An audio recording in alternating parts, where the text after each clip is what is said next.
Hi guys.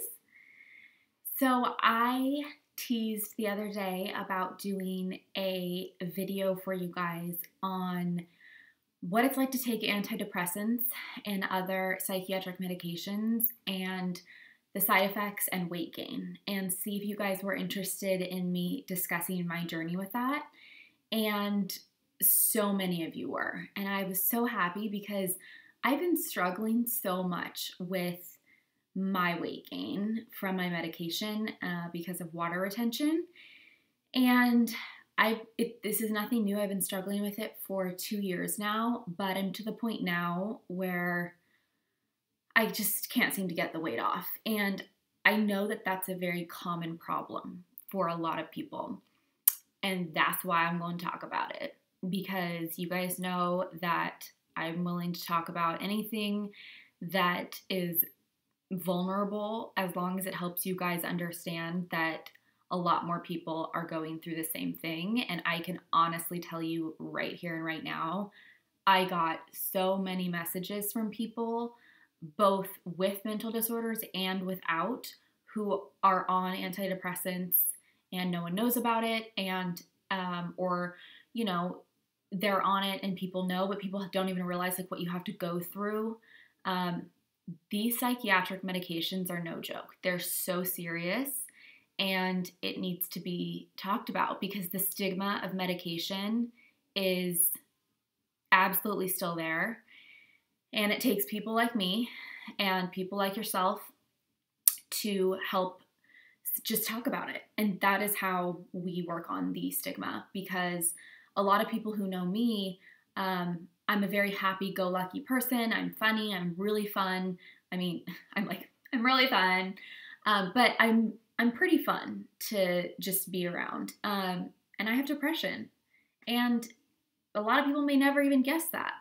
But there's no face to depression. There's no face to anxiety. There's no face of OCD, which is why it's very important for me to always speak up about this, and I will continue to do so. So before we begin, and I really get into this video, we have to go over a couple of disclaimers. The first one is that I have to make sure that you guys understand that I'm not a licensed professional. I am not a doctor. I am not here to give you advice when it comes to medication.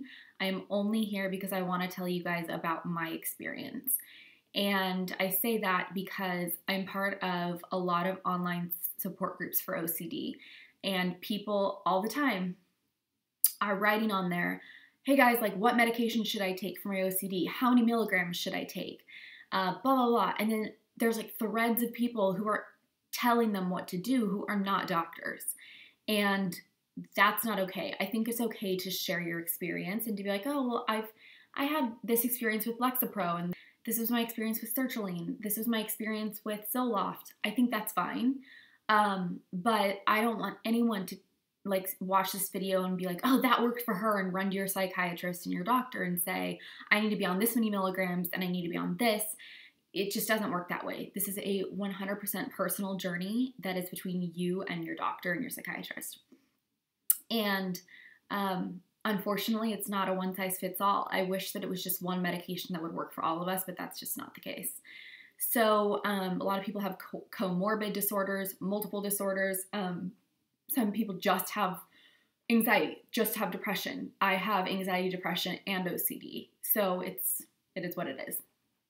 But I am totally willing to get vulnerable with you guys. And I will also just quickly say that if you are someone who is watching this with OCD and you tend to be a hypochondriac and you hear side effects and you like freak out and think that you're going to get them or that you already have them, or if you have the type of OCD where you hear about other people's obsessions and compulsions and you feel like you will assume them and you'll start to get the same ones, if you feel like that's going to happen, which is not the case, but then you might not want to watch this video. But I would still encourage you to push yourself to watch this video and just deal with it and sit through the discomfort, because my side effects are not going to be necessarily yours. My journey is not yours, okay? So 2 different paths, but I'm happy to share mine. So quick story of my background with the medication, and then I want to tell you guys, more importantly, I want to discuss where I am right now with it, because that's where the real tea is. That's the tea I'm sipping on, is where I'm at right now in my life, which is mainly with weight gain in the medication. So in high school, when I was diagnosed with OCD, I was put on Lexapro. I wasn't getting proper therapy, and it was also an obsession to not take the pills consistently. So I would go to take a pill and I would get an obsession and I would have to hide the pill, aka not take it. So we never found out if it really worked or not. And I just basically made up lies when my psychiatrist and parents asked me about the medication. I don't remember how I went off of it. That time in my life is very fuzzy, but somehow I did go off of it. When I met my therapist who did my intensive program, who I talk about all the time, Jim Sterner at the Gateway Institute, he had a really real conversation with me from the very beginning, and he kind of set my foundation and my mental foundation for medication. And I am forever grateful for him doing this. And he said to me, Kerry, you have a behavioral disorder and you're going to have it for the rest of your life. And medication is a Band-Aid a lot of times, unless you are doing the work, the behavioral side of the work. And I remember I didn't want to take medication because I didn't want to deal with the side effects. That I remember. This was in 2010.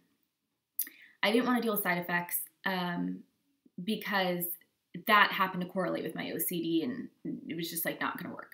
But he didn't really see, he didn't make it sound like it was something I needed to do in order to get better.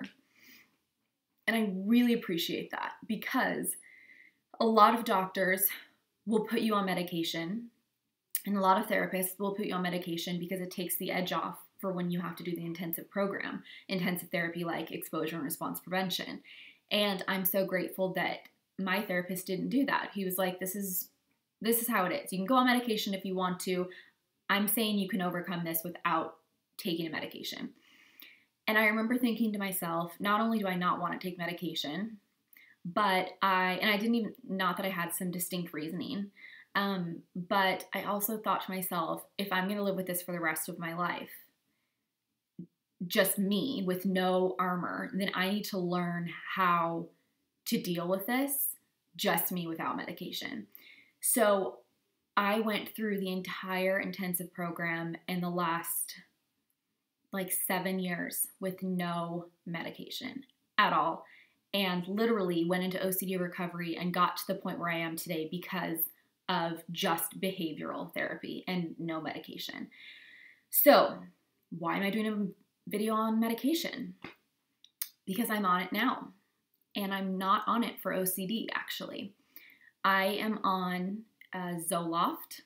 I'm on 200 milligrams, and it is an SSRI, and it is to really replace serotonin into your body. And hopefully, if you're watching this, you've already been explained to how serotonin works and how your body makes it in your gut. And so, interestingly enough, my OCD wasn't the problem when I went on it. I went on it in May of 2017. I think that's when I started my Zoloft. And it was because of severe anxiety that was triggered by a breakup. And yes, there was still OCD because anxiety brings the OCD, but it was more so just extremely intense anxiety of every little thing. It was almost like hypersensitivity times 1,000. You could literally say anything to me and I would read into it so deeply. What did you mean by that? What are you saying? What are you trying to say? And I was freaking out day and night about my future, my career, everything that you could possibly think of. And I had never experienced depression. I didn't know it could physically hurt. And I went through 3 months of the most intense, like, pain and ailments. I cannot even describe them. And there are still today people who don't believe me, like in my family. And I know that if any of you guys are watching and you have experienced the physical side of the pain of depression, just know that I am here telling you I know you're not making it up, because there's nothing worse than trying to explain to someone what you're going through and them thinking that you're exaggerating, wanting attention, or that you're making it up. And it's just not the case. But I remember my back pain was the most severe. I had really bad lower back pain. But I also had upper back pain, but it was like aching that was so deep. It felt like every single time I laid down, it felt like I had been laying down for 14 hours. Like, as you know when you sleep on the same spot for a really long time and it almost hurts. That's what it felt like 24/7. And I remember going to the doctor over and over. Excuse me, this is exhausting. No, I'm just kidding. I remember going to the doctor over and over again, and this guy would literally walk in the door, and I could tell I don't even know, I don't know what's worse. The fact that I didn't think he was listening to me or believed me, I think made me overcompensate to really prove to him, no, you don't understand. Like, I know I have OCD, and I know that I sound like a hypochondriac, but like, these are really happening. Like, I literally can't sleep at night because my back hurts so bad. And then the next week it was like my elbow or something, like, it sounds crazy, but this stuff was so real. And I don't like the doctors. I wouldn't have gone to the doctors if I didn't really feel what I was feeling, but I was. And I remember I was like, you need to run blood tests, like, because he didn't seem to think anything was really wrong. And he wanted me to go to physical therapy. And I was like, no, that's not what I need. I was like, I need to see my blood work because I want to see what's going on. And there wasn't anything significant in my blood work. And so that, to me, it felt like my blood hurt, like my veins hurt. And I did not know that entire time that was all depression. And I did not find that out until I went on medication for my depression, and all of that went away. All of it. I have not been to the doctor since. I have never had aches and pains like that again. Again, at the time, I had no idea. It didn't even occur to me that this was depression.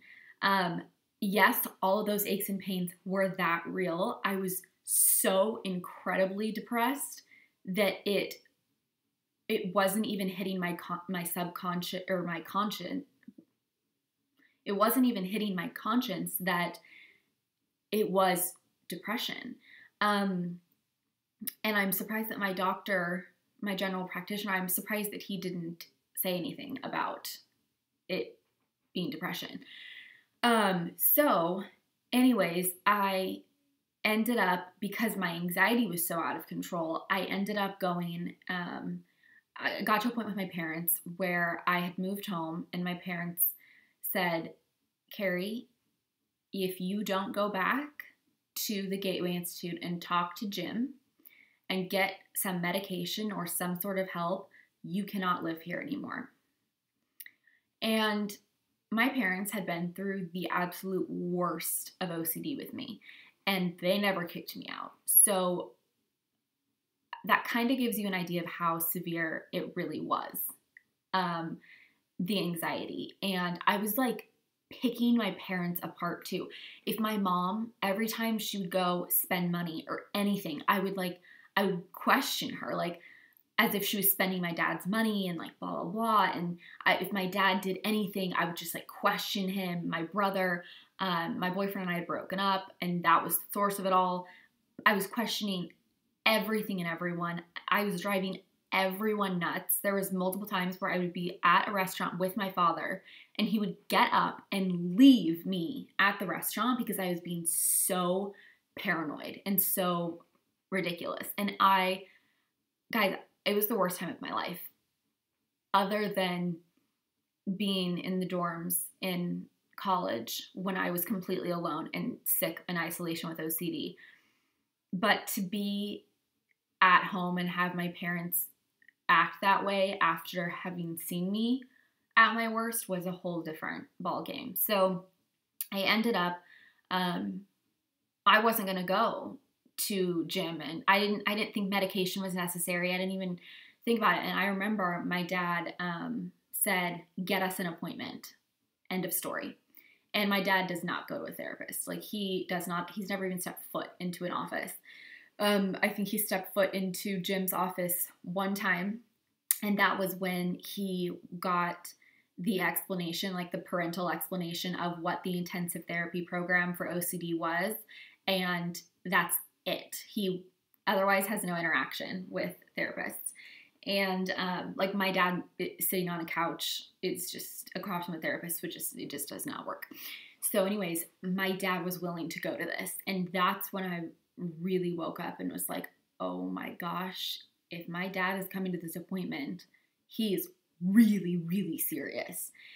And by George, he came, and it was like, I sat in the middle of this couch, my dad and my mom on the other side of me. I was 26 years old, and I am sitting across from this therapist. Like, 8-9 years ago, I was sitting on the same sofa going through the intensive therapy program.